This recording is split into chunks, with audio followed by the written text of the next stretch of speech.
प्राकृतिक संपदा और आज पाएंगे जल एक अद्भुत द्रव। इसमें तो कोई संदेह नहीं है, जल वास्तव में एक अद्भुत द्रव है। जल के बिना तो जीवन ही नहीं है ना। आप लोग जानते हैं जल जो है वो रंगहीन है, गंधहीन है और हमारी पृथ्वी पर लगभग 75% उपस्थित है ना। 25% पे ही भूमि है, बाकी 75% पे जल है।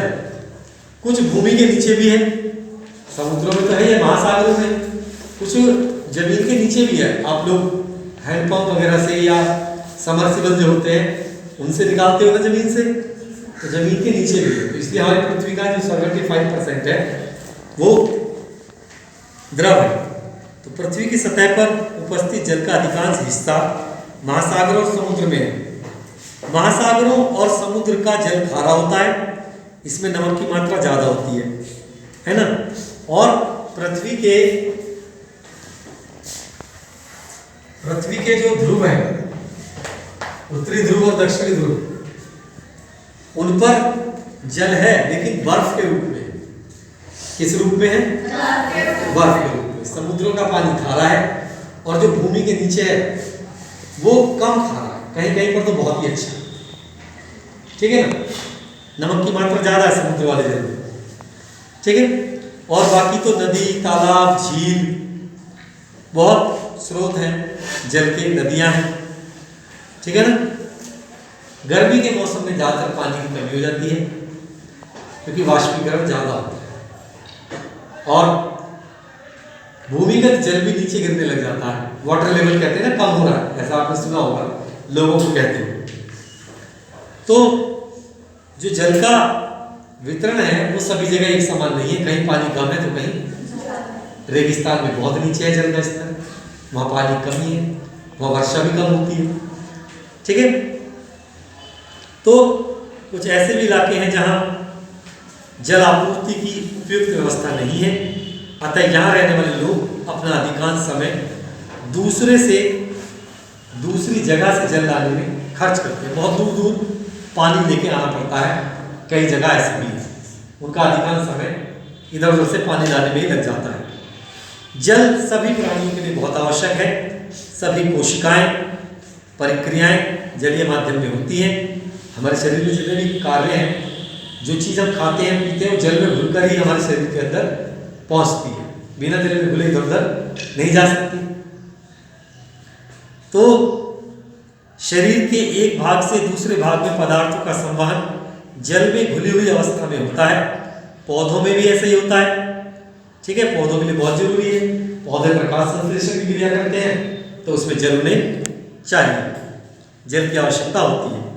तो जलीय जीव जो जल में रहते हैं उनको जल चाहिए ही चाहिए। जो स्थल यानी जमीन पर रहते हैं उनके लिए भी जल बहुत जरूरी है, ठीक है।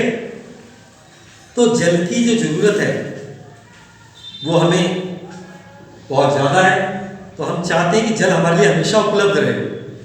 अतः जल की उपलब्धता को बनाए रखने के लिए बड़े बड़े शहरों में नगर निगम बनाए हुए हैं।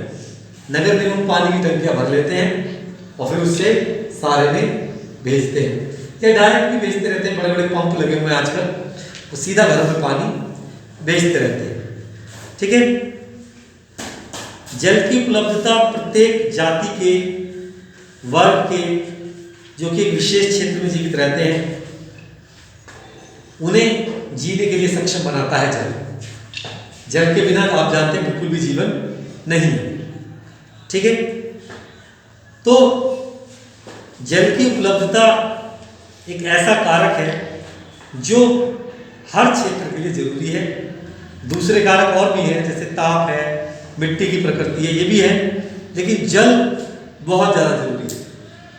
जल की उपलब्धता जीवन को स्थल पर सरल बनाती है। स्थल पर तभी रह सकता है कोई जीव जब उसे जल पर्याप्त मात्रा में मिलता है, ठीक है। तो जल इसीलिए एक अद्भुत द्रव कहा जाता है क्योंकि ये सभी के लिए बहुत जरूरी है। अब हमने ये देखा है कि जितना भी जल है हमारे चारों तरफ वो सारा उपयोग करने योग्य नहीं है। गड्ढे का पानी कैसे उपयोग करोगे आप, है ना? तो समुद्र का पानी भी नहीं पिया जा सकता, बहुत पानी पीने योग्य नहीं। नदियों का, सारी नदियों का पानी पीने लायक नहीं। एक गंगा नदी हमारे पास तो गंगा है, और भी क्षेत्र है जहाँ गंगा जैसी नदियां हैं जिनमें साफ पानी है। अन्यथा अधिकांश जो नदियां हैं वो भी उतना अच्छा पानी नहीं ले जाती। इसका कारण है क्योंकि हम उस जल को गंदा कर रहे हैं, जल प्रदूषित हो रहा है हमारे क्रियाकलापों के द्वारा। दिल्ली में यमुना नदी बहती है, अगर आपने किसी ने देखी हो, उसका पानी एकदम काला है, जबकि जब वो पहाड़ से जब वो आती है तो उसका पानी गंगा के समान निर्मल होता है। लेकिन जैसे जैसे वो मैदानी क्षेत्र में आती है वैसे वैसे उसमें गंदगी डलनी शुरू हो जाती है और दिल्ली तक आते आते बिल्कुल काली हो जाती है। अगर आपने गंगा यमुना का संगम देखा है इलाहाबाद, जहां गंगा और यमुना नदियां मिलकर एक साथ आगे बढ़ती है, वहां साफ दिखाई देता है कि गंगा काली है और यमुना नदी का पानी काला है और गंगा का निर्मल स्वच्छ, दोनों एक साथ मिलती है। तो इसका कारण क्या? इसका कारण है कि जल का जो प्रदूषण है वो धीरे धीरे बढ़ रहा है। वैसे तो सरकार अब तो गंगा का पानी भी प्रदूषित हो रहा है। गंगा पवित्र नदी मानी जाती है लेकिन इसका पानी कभी खराब नहीं होता। बोतल में आप सालों साल रखे रखो, कभी खराब नहीं होगा, इसलिए पूजनीय नदी है। लेकिन लोगों की आवश्यकता नहीं बल्कि उनकी जो गंदी आदतें हैं उसकी वजह से जो ये पानी है, जो जल है, जो हमारे लिए बहुत जरूरी है, वो धीरे धीरे प्रदूषित हो रहा है। भूमिगत जल जो मिट्टी के नीचे है वो सोचते हैं आप ये तो साफ होगा, गंदगी उसमें मिलेगी नहीं। लेकिन आजकल बहुत सी कंपनियां ऐसा कर रही है कि गड्ढा खोदती है मिट्टी में, उसमें गंदे गंदे रसायन उसमें मिला देते हैं, तो वो पानी भी अब धीरे धीरे प्रदूषित होता जा रहा है। समुद्रों में भी गंदगी है, नदियों में भी गंदगी है। एक दिन ऐसा आएगा कि पानी जो है बहुत महंगा, स्वच्छ पानी आज भी महंगा है। आप बोतल लेने लगो 20 रुपए का 1 लीटर आता है, पता नहीं आता। और ये जो 20 रुपए लीटर वाला पानी है ये भी साफ मत मानिए आप। और महंगी महंगी कंपनियां जो बहुत साफ पानी बनाती है, हजार रुपए की बोतल भी है। तो ये महंगाई कर कौन रहा है? हम जल को प्रदूषित कर रहे हैं। नदियों में चाहे वो धर्म के नाम पे, जाति के नाम पे कूड़ा कबाड़ा डालते हैं कि आज हम मूर्ति विसर्जन करेंगे, मरे हुए जानवरों को बहा देते हैं, व्यक्तियों की राख को बहाते हैं, फैक्ट्रियों का कचरा उसमें डाल देते हैं। तो नदियां जो कि प्रमुख स्रोत है हमारे जल का, स्थल वालों का, वो गंदी होती है। और एक दिन ऐसा समय आएगा कि पीना तो दूर, नहा भी नहीं पाओगे पानी से, इतना गंदा है।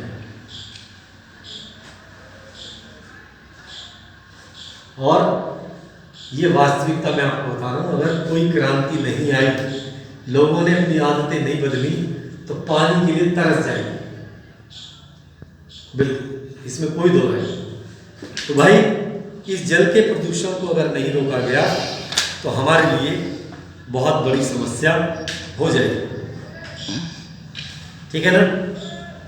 तो ये तो प्रदूषण तो क्या, जल में जब वो गंदा हो रहा है तो उसमें कुछ सूक्ष्म जीव जो हमारे लिए हानिकारक है वो भी पनपने लगे, और उस पानी को जब हम पीते हैं तो हमें बीमारियां होती हैं, पेट से संबंधित रोग हो जाते हैं। तो ये जो फैक्ट्रियां हैं, इनसे निकलने वाले रसायन को अगर पानी में डालना है तो पहले उसका शोधन करो, जो भी उसमें गंदगी है उसे सरल करो, तब नदी में डालो, ताकि नदी का पानी गंदा हो। ठीक है। आप भी जो घरों से निकलने वाला कूड़ा करकट होता है उसे नदियों में नालियों में ना डालें। कुछ लोग कपड़े धोते हैं, जानवरों को नहलाते हैं, ऐसा नहीं करना चाहिए, ठीक है ना। और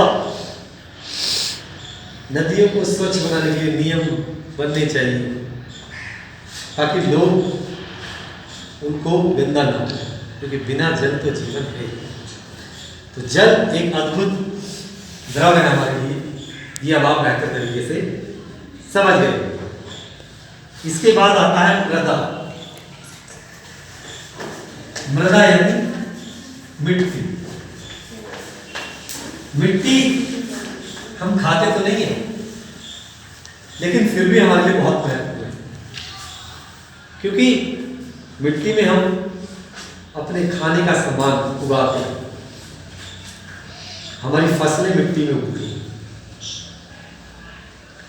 और अगर ये मिट्टी खराब हो गई, फसल इसमें उगना बंद हो गई, क्योंकि गंदगी तो हम चारों तरफ फैला रहे हैं, और उस गंदगी से जो हमारे आसपास का वातावरण है वो प्रदूषित हो रहा है।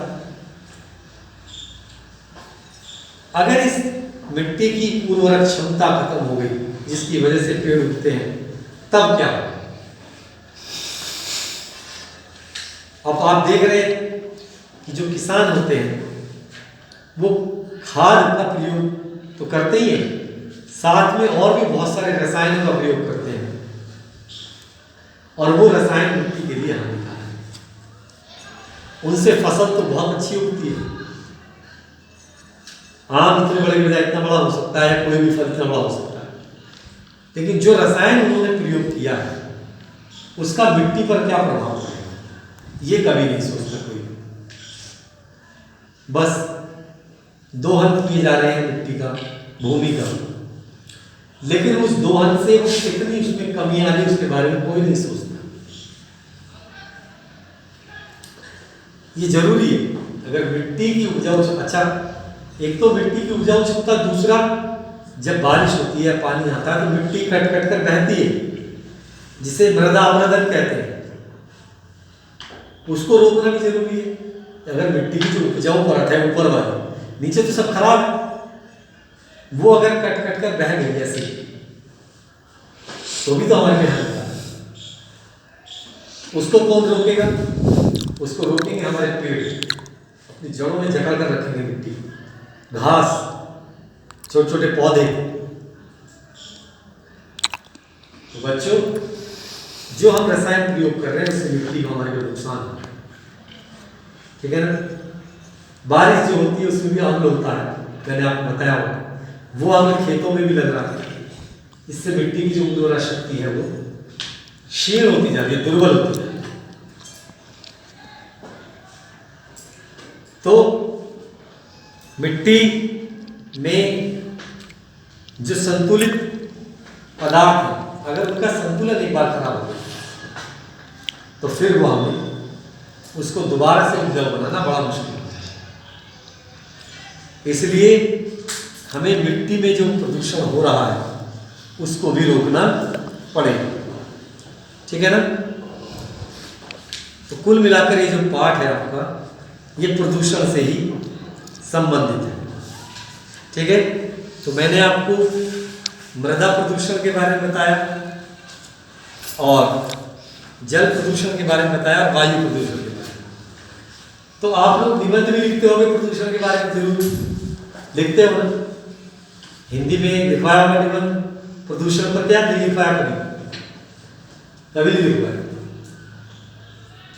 तो आप एक निबंध लिखें प्रदूषण के ऊपर, इस पाठ का अधिकांश भाग उसमें आ जाए। भाई, आप सभी बातें मैंने बताई। प्रदूषण क्या है? कि हमारे वातावरण में जो अनावश्यक चीजें जो हमारे प्रयोग की नहीं, जो हमें नुकसान पहुंचा रही है, वो प्रदूषक है और प्रदूषण फैला रही है। अब वायु में कैसे प्रदूषण हो रहा है, मैंने समझाया था। वायु में जो हानिकारक गैसें हैं उनकी मात्रा बढ़ रही है। जल में बताया मैंने प्रदूषण कैसे हो रहा है। मिट्टी के प्रदूषण के बारे में बताया, किताब में भी लिखा हुआ है। इन सब की मदद से उन्हें कैसे दूर करना है, कैसे वो हो रहा है, ये सब आप एक निबंध टाइप में कॉपी में लिखेंगे। यही आपका आज का होमवर्क है। कल मैं आपको पढ़ाऊंगा रासायनिक पदार्थों का जो चक्रण है, जैव रसायन प्रक्रम, तो किस तरीके से पदार्थ का प्रयोग हम करते हैं, ग्रहण करते हैं, फिर वापस वो मिट्टी में जाता है या वायु में जाता है। ये चक्रण हम आपको एक एक करके पढ़ाएंगे। आज की क्लास में इतना ही, इसको